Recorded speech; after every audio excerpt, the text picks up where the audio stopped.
Good morning, students. Today we discuss the ninth lecture of Human Resource Communication. So the ninth lecture is the human resources function in employment, recruitment and selection. So here we discuss how we identify a vacancy in the organization. Once we identify a vacancy, how we define the job specifications, the required qualifications, experiences, etc. And what are the commonly used recruitment processes? What are the available recruitment channels? And how we select the suitable candidate from the short list of the selected candidates. These are the key ideas we are going to discuss today.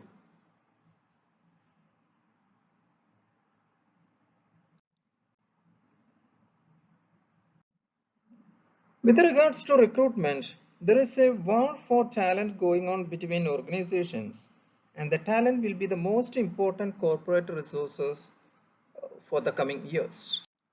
And as we discussed before, the people are the most important asset and the source of competitive advantage. So the skilled and competent employees gives the edge over other organizations. And we have studied that the human capital is the main source of competitive advantage, which cannot be imitated or duplicated by other organizations. So there is a great competition to hire and retain the best people. Even in this time of recession and rising unemployment, there is still a shortage of skilled workers and a reliance on foreign workers. Hence, even such kind of crisis situation, the companies will never be interested to get rid of such talented workers. As we can see in the recent situations, now recently Oman Air has cut some of the employees, say around 500 people. But even in that, they must have taken care to retain their talented staff at any cost. This is the situation all over the world. No companies will be ready to sacrifice their potential and talented staff. So in this context, the recruitment and selection and retaining the best staff is even more important now.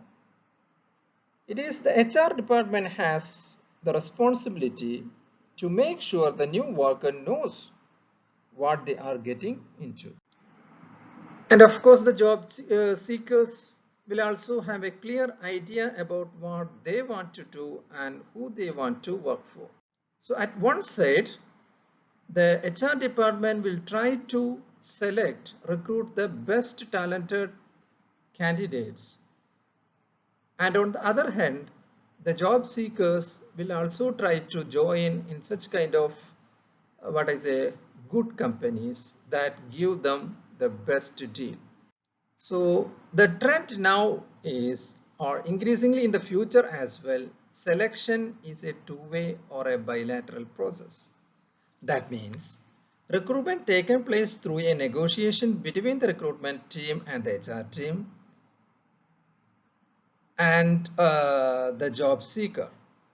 Here, if the job seeker has a certain specialized skill and highly talented, he will have more bargaining power.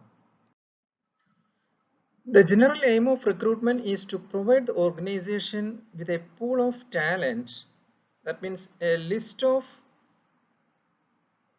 potential talented candidates from which to select people to fill specific positions. But it is more than this. It's not just identifying some talented candidates only. Effective recruitment is essentially if the organization is to attract and engage people who will make a positive and innovative contribution to the values and aims of the organization. That means identifying, hiring and retaining talented people who can contribute to the organization's values and aims. So what does the selection mean? Selection it can be defined as the process of gathering, collecting, such legally defensible information about those candidates to decide who has the skill, who has the knowledge and other attributes required for the successful performance in the job and who is likely to fit well with the organization and its people. Here comes two questions, important questions with regards to the selection of talented people. First one is, are you looking for performance or potential? And second one, are you recruiting for the job or the team or the organization? To answer this, we need to have a clear understanding about the job analysis method. So that is what we are going to discuss now. Before we proceed to recruitment, the HR team should evaluate whether the vacancy is essential for the organization. And once such a vacancy is identified, then the HR manager needs to know very clearly all the component duties and activities of the job and conditions under which it is performed. So, this process of gathering and assessing and recording this information is called job analysis. Now, let us look at the various job analysis method. The first one is observing employees. It is by watching employees' performance their job.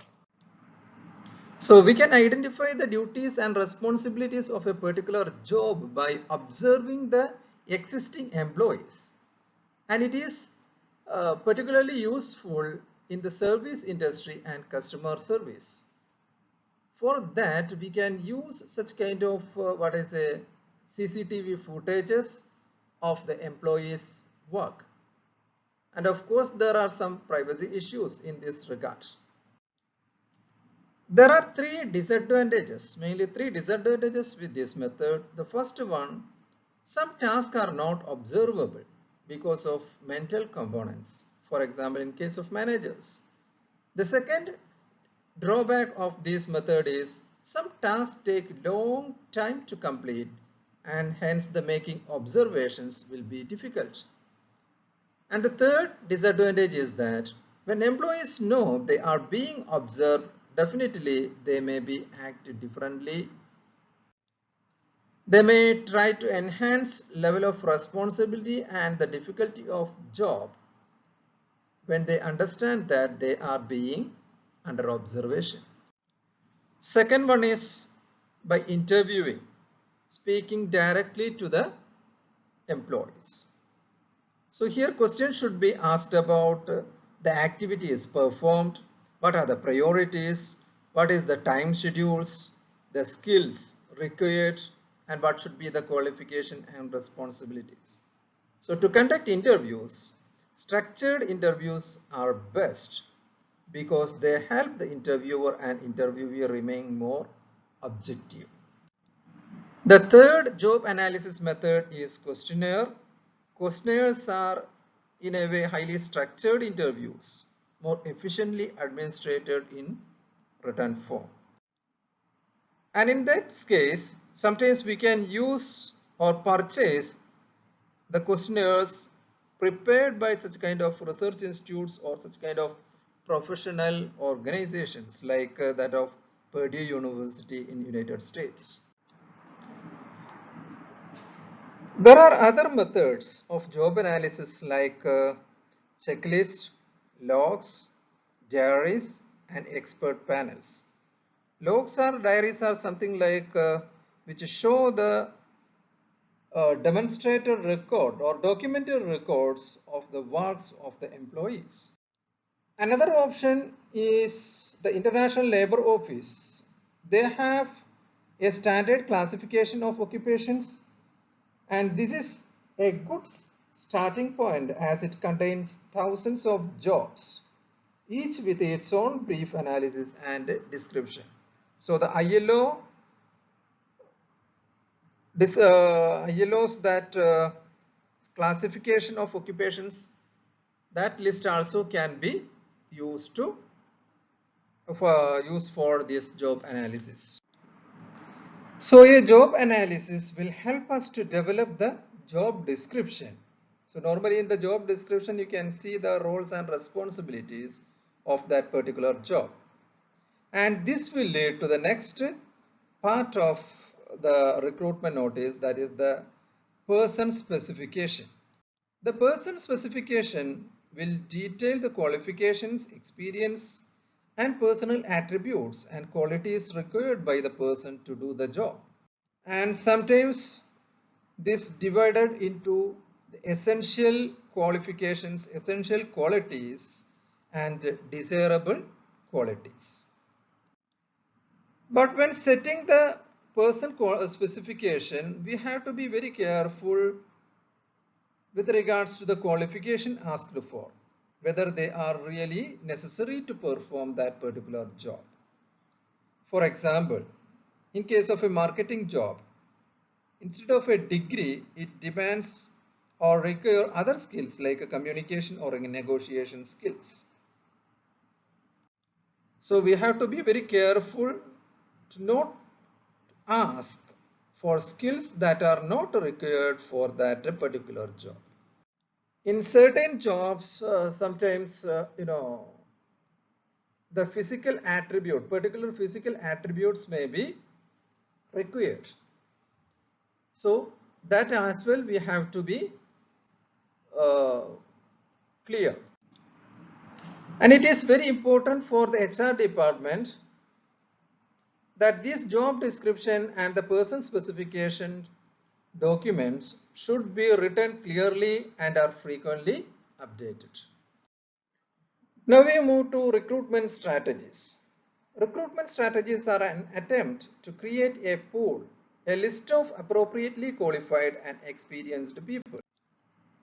Here also we have to make sure that the recruitment efforts are consistent with their HR strategies. For example, if you claim diversity but discouraging to hire people from disadvantaged groups like physically handicaps is not a desirable one. At the beginning of the recruitment process, we should have a clear answer for these following questions. Is it necessary to fill the position? If so, what is the strategic input of this job? What are the budgetary considerations? Does the need for recruitment indicate deeper organizational problems? Is there someone in the organization who can perform this job? Means, is there anyone internally within the organization to qualify or be able to do this job? And the last one, do we recruit for performance or potential, the job or the organization, etc. Once we decide to recruit, two options are before us. Either we can identify a person from within the organization itself through promotions, or we can recruit from outside, means external. As far as possible, organizations tend to try to promote from within the organization. It makes good sense to capitalize on cost already invested in recruitment, selection and training. And promotion is also used as part of the reward process. So when a person is promoted to this new job, it gives employees recognition and is great for morale and confidence. Another advantage of finding a suitable candidates from within the organization, that the management already know the employee's performance and that the employee fits comfortably into the culture and style of the organization since he is there for long. However, managers must make sure the internal process is fair and that politics and prejudice rather than ability does not determine applicants' success. So every organization should have a sound succession plan. Means we should have uh, someone who should replace position when it is vacant. Whereas external recruitment is necessary in the following situations. First one, in case of entry-level recruitment, we have to find suitable candidates from outside. Second one, desirable or specialist skills. Third, new blood when management feels it needs to give new impetus to the company and for senior management positions. Now we go through the different recruitment channels. The first one is school or campus recruiting. You may be much familiar about this campus recruitment. Here in our caste system as well, we have a campus recruitment career fair, and every year in Sultan Qaboos University there also a campus recruitment drive every year. So through that we can recruit or identify potential fresh minds from the campus, directly from the campus. Second channel we use for recruitment is mass media advertising, giving advertisements in the different mass media platforms like newspapers, radio or television. So big organizations, established organizations normally seek these kind of channels. The third one, and in Oman a very popular one, is the recruitment agencies, using recruitment agencies. In Oman, recruitment agencies play a big part in recruiting the large number of expatriate workers that the country has. And sometimes these recruitment agencies often specialize in certain particular segment of the labor market. For example, the recruitment agencies in Oman like Hawthorne, Bhavan Cybertech, Tachi, Global Placement. These are some of the agencies which provide labor force in the educational sector in Oman. For banking, a company like Infoline provides labor force, employees. But utilizing this kind of recruitment agencies can vary in quality and can also be very expensive. Normally, they charge a fixed percentage of the starting salary of the employees, somewhat around 10% normally. And the next one is electronic recruitment. In an era of internet and information revolution, every organization have their own website. So of course, the company website or the home page they may use to publicize the recruitment jobs. Another option is posting their vacancies online using one of the many recruitment websites. So the job websites like Bait.com, Gulf Talent, Naukri Gulf, Monster are some examples of this kind of online job portals. So through that as well we can call for the applications. But here as well some issues arise. The sheer growth in the number of these kind of service providers, there are loads of these kind of job sites, not only in Oman but worldwide. So this can create confusion about where to look. It must also be remembered that not all people have access to technology. The fifth and last recruitment channel is employees referrals. Those already employed will tell family, friends or associates about the vacancy. So firms who can use referrals tend to place value on employee homogeneity and the fact that employees rarely recommend anyone who will not perform well. So the recommendations from the existing employees is sometimes very useful. And in GCC particularly, employee referrals plays a big role in recruitment. Since we recruit through this a person who is in contact with the existing employee, the retention rate of referrals will be always high. While the recruiting is the first stage where we attract the potential talented people, the right people, and make a list or a pool of potential talented employees, employee selection is about identifying the best people from that list of applicants. So to identify the right candidate from that available pool or the list of applicants, we have to use opt the right selection method. So in that context, a question arises, what is the reliability and validity of different selection methods?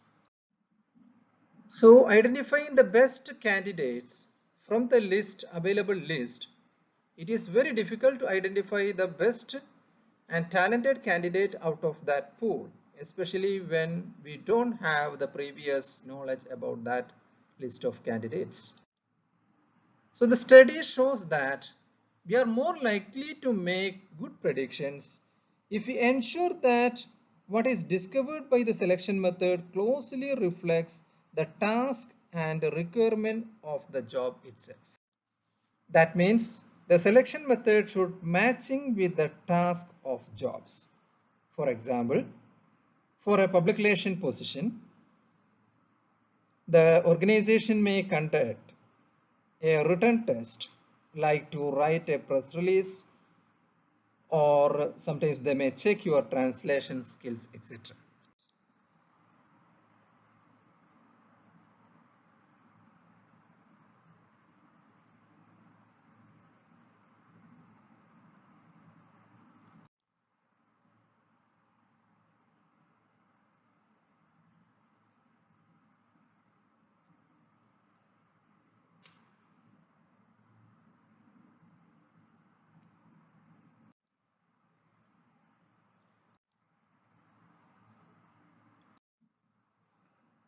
Now we study the commonly used selection method.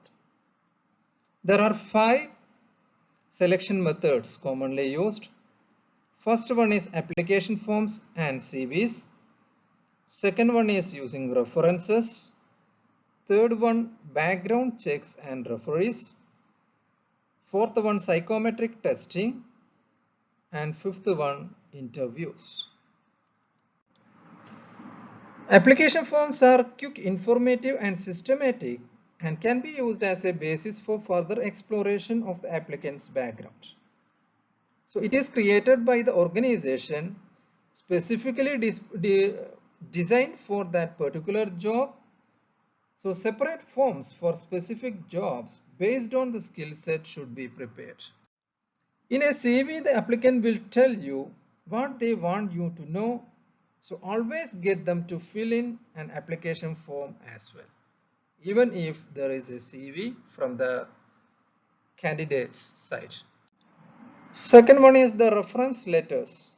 As we know that reference letters are hard to compare across candidates and to interpret because normally applicants use the positive references only.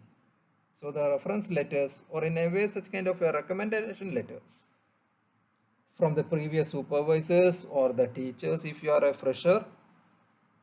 So such reference letters, since it includes only the positive comments, it is a bit difficult to compare. We have to read between the lines to understand the metal of the candidates. Third one is background checks and referees. These are very, very important, and often HR people prefer verbal referees than written. So it is always advisable to get the reference directly from that referee. If the reference is from overseas, then emails are often used. But while selecting the referee to contact from the given list of references, the HR team should select one who you feel are responsible to explain. The fourth one is psychometric testing. It's a standard and scientific method used to measure candidates' mental capabilities and behavioral study. So in Oman, only quite few organizations using this kind of psychometric testing as it is a bit sensitive. And the last one is interviews. Since most of the interviews are subjective in nature, the validity of interviews is often questioned.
So these are all about the recruitment and selection.